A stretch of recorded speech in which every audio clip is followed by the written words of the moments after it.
给我瞄准了他。好，先中了一拳。两个人不拼，放两拳。周志鹏苦练3年铁砂掌，只为挽回3年前所丢失的荣誉，拿着重拳狂轰老外20多拳，成功击败昔日对手伊萨，复仇成功。周志鹏发怒，谁也拦不住。3年铁砂掌可不是白练的。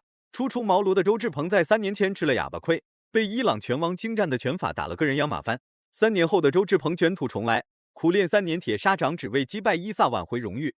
3年前的伊萨正处于巅峰能打时期，遇到了初出茅庐的周志鹏，于是让主场作战的伊萨占了一个大便宜。那一次失利让周志鹏意识到了天外有天，人外有人。这一次周志鹏做好了充分的准备，是要击败伊萨，成功复仇，挽回3年前所失去的尊严。可别忘了，周志鹏可是退役军人，那种不服输的精神一下就体现了出来。红色短裤是军人拳王周志鹏，黑白色短裤是伊朗拳王伊萨。苦练3年铁砂掌可不是闹着玩的，真要是动起手来，伊萨还真有点顶不住。刁钻的拳法的伊朗拳王有点且战且退，毕竟此时的周志鹏已经不是3年前的周志鹏了。真的是鬼啊！真的是啊！虽然抡摆的幅度很大，但我们看他的落点真的是还是保持了这种选中线的这种方式。其实呢，他这个打法跟他这个绰号啊，真的是有关系的。我们看到这个波斯湾刀，我们知道他这个刀的造型本身就异于这个平常我们这个刀。没错，而且这种刀法在使用的时候，这个方法呢也是有益于这个正常的我们刀法的使用的。没错，是。我们看伊萨现在的有效打击数提起来了。而且伊萨在这个可以说在中国被中国观众打克劳斯那场比赛，伊萨的单击动作还是一如既往的厉害，不管是腿法进攻还是拳法进攻，或者还是躲闪能力，伊萨依然不减当年。反观周志鹏在这3年已经有了大改变，拳法也好，腿法也好，都不比伊萨差。两位啊，就都是这个久经沙场的这个老将了。周志鹏33岁，伊萨30岁，这个在职业生涯当中呢，也都是积累了这个丰富的经验。伊萨刚才这个有一点要抱摔的意思，在我们的比赛规则里，除了接腿摔以外的所有摔法都不允许的。是的。周志鹏现在需要增加自己的这个击的频率。我们看他的儿子啊。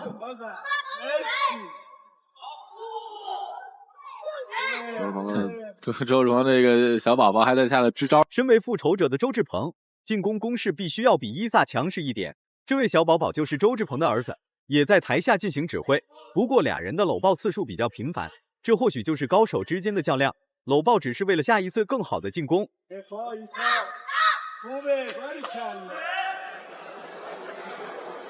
这个真有点上阵父子兵的意思，还真是啊。而且其实我们从这个看出来啊，这个运动员呢一代一代的这个传承啊，一个文化的影响。你看伊萨刚才打不过鬼，2次低扫直接换高扫，中间连变线都没有。周志鹏内线，高手。伊萨指着周志鹏说：“你。”周志鹏的进攻极具有压制力，面对猛打猛冲的周志鹏，伊萨在后撤中依然在做着相应的防守反击，搂抱还是不可避免，打得过就打。打不过就搂抱，这一现象也是让台下的观众极为不满。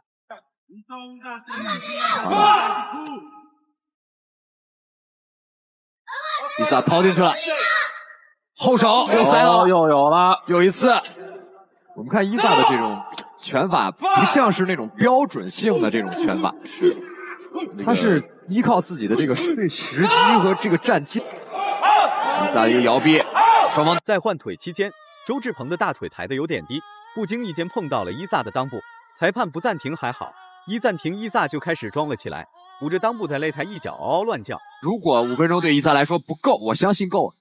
如果对5分钟对伊萨来说不够的话，裁判会根据两位选手之前的表现进行判定。我们看，这下是换了，这个伊萨是踢到了这个周志鹏的这个大腿的位置，在进行休息。也不知道踢裆的后劲究竟有多大，刚才还没多大事的伊萨，现在直接躺在了地上。面对这一现象，周志鹏也是十分无语，只能呆呆站在原地等待。运用的在有利于自己这方。没错，当时跟克劳斯在对攻的时候，我们就看到伊萨在选，只是这个有备有守。经过漫长的等待，比赛终于恢复到了正常。重新投入到比赛当中的伊萨貌似很厉害，直接逼近周志鹏，发起猛打猛冲。反观周志鹏也不是什么软柿子，打起架来一点都不含糊。我们周志鹏的小朋友啊，这个状态奇佳。是，今天我觉得小朋友的这个状周志鹏的状态要这个亢奋多。伊萨做了一个前手，好，前后手扫踢，前后手连击。周志鹏的密度没有上来，是力量是不错的。不知道今天他的这个战术是不是要这个求这个稳健的稳扎稳打的打法啊？跟伊萨打是一个比较好的战术，他经常是不按套路。长时间的搂抱终于让伊萨得到了警告，这不警告伊萨一次果真有点说不过去了。此时的周志鹏进攻攻势正在势头上，打出的拳头也是十分精准。面对伊萨所实施的防守反击，周志鹏依然保持我行我素的战斗状态，找到机会就猛扑伊萨内围做动作。放手。现在其实陈磊老师已经警告了伊萨一次，你不能双手去搂抱。是。那其实周志鹏应该选择逼着伊萨跟自己打中近距离。对，伊萨一般哦，天哪！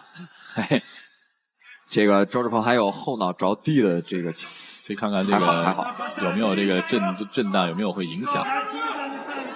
这伊萨确实啊，这横招都。伊萨这家伙能在3年前击败周志鹏一次，那么就可以证明伊萨这家伙还是有点实力的。介入上一次失利，周志鹏内心还是有点不太适应，毕竟眼前这位选手曾击败过自己。苦练3年铁砂掌的周志鹏，目的就是要击败伊萨复仇成功，自然是以拳法为中心来与伊萨进行对抗。方式对周志鹏有打后脑的嫌疑，但是因为是周志鹏前冲，所以对方可以说是无意的。是，因为在规则当中呢，像这个后脑啊这些位置啊、裆部啊，这个都是要保护的。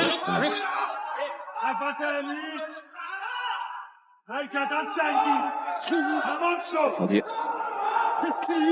从来没有和周志鹏拼过拳的伊萨，不知道抽了什么风，竟然敢和硬汉周志鹏拼拳，结果可想而知。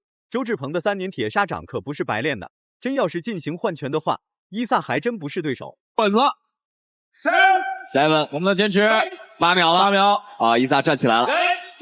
在这样的情况下，对于伊萨来说非常的不利。是，这一回合是周志鹏妥妥拿下了。对，刚才的一个重击直接给了对方一个毒疤。伊萨手握优势的周志鹏开始跃跃欲试，准备对伊萨发起总攻。眼看打不过周志鹏的伊萨开始耍赖，示意裁判周志鹏有击打后脑的行为，裁判根本就没当一回事。这种小伎俩裁判见得多了，在前2回合已经跟你说过很多遍了，难道你没看到吗？这会儿这个比赛的这个对抗啊，我们感觉这个气氛两个人。伊萨最擅长的是在自己的中距离和中远距离进攻。我们看又换了，把距离拉开，扫踢，周志鹏之后打不到，伊萨的右摆拳，顶膝。伊萨开始选择自己的这种步伐吧。此时周志鹏的进攻欲望达到了顶峰，连续的重拳打得伊萨毫无招架之力，唯有搂抱才是伊萨应该做的动作。不知道伊萨内心怎么想的，只允许你战胜别人，就不允许别人战胜伊萨吗？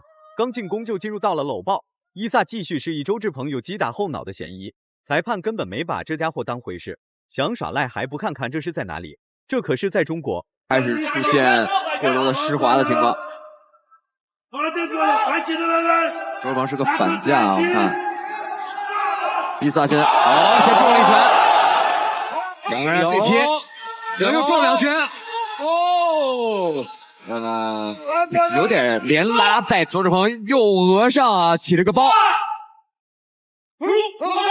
周志鹏的脑袋上已经被打出了一个大包，然而再次被击倒的伊萨依然不服气。总体来说，周志鹏是以拳法的密度来掌握比赛节奏，反观伊萨则是以精准打击来维持点数的动向。这一次读秒直接给伊萨带来了毁灭性击打，要是挽回当下的局势，要么读秒周志鹏一次，要么直接 KO 周志鹏，不然伊萨弥补刚才的那一次击倒。裁判还是有警告啊，确实刚才这个伊萨有这个对周志鹏的后脑的有换一下，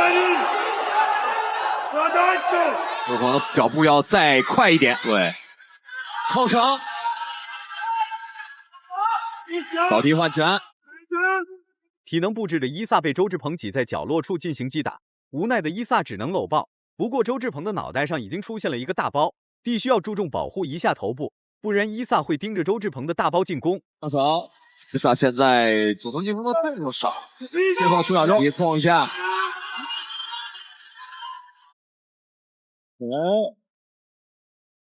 哦，伊萨确实在这个最后的时候，这个体能也是有所下降，回了正常的水平。对，这个呢确实打的啊，两位选手啊，因为我们的这个状态让我们觉得这个周志鹏发怒，果然谁也拦不住，打出的重拳就跟免费的一样，全部砸在伊萨的脑袋上。人们都知道伊萨曾击败过周志鹏一次，但不知道周志鹏在这3年来都经历了什么。最终周志鹏成功复仇，3年铁砂掌没有白练，成功用精湛的拳法以牙还牙击败了伊萨。如果满分是100分的话，你会给周志鹏打几分？视频到这就结束了，咱们下期不见不散。